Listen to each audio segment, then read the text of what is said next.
See, if I want to shift back now, I can. I can watch a little more TV now.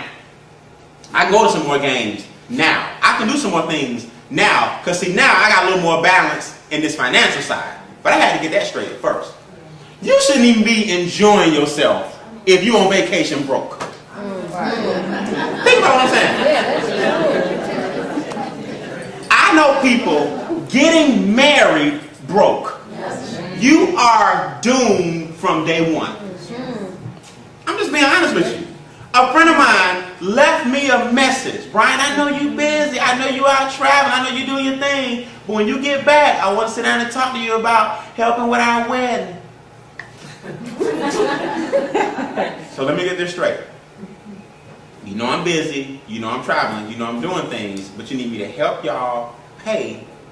That's what she's saying. For the wedding. So you're joking and laughing, but it's funny how you know where to come. You know which friend of yours got some surplus. Does that make sense? But y'all about to get married. Newsflash, if the wedding is stretching you out financially, don't do it. And look, I'm not judging anybody that had a big wedding. I want you to understand what I'm saying. You learn from your environment. See, people put more focus on the wedding than they do the marriage. You're supposed to focus on that, but y'all ain't sat down at all and talked about finances. Hey, baby, where do we want to be in 10 years? How much money do we want in the savings account in 15 years? But you sat down with a wedding planner and planned out everything down to the rose petal. We got a little Johnny come on, sprinkle flowers, and, you know, the ring, all that. You focused on all of that. Got his little suit together, got the pastor together, got the church together, your invitations were tight. Y'all didn't put nothing into the marriage. Y'all put all y'all's money into the wedding. It amazes me. But those are the habits. See, our habits crystallize into permanency. So you had this big wedding, and let's face it, a lot of it was for show. So you be the top, you know, first thing people ask for, let me see your what? Ring. Girl, let me, y'all just... Look, he making payments on it. I'm not, look, and I look, you take my friends the wrong way sometimes. Fellas, don't misunderstand. I'm not laughing at you.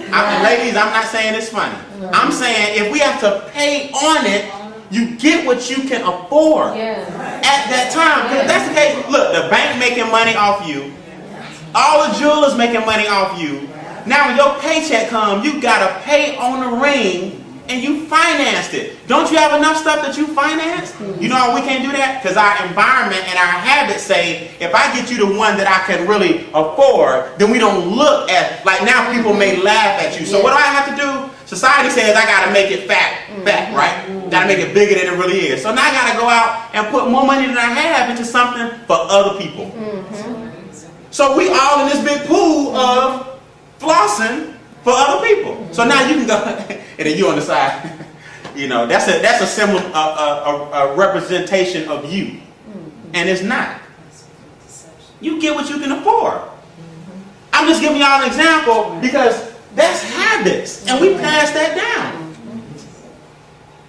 Then I know people that still paying off on the ring. They're not even together.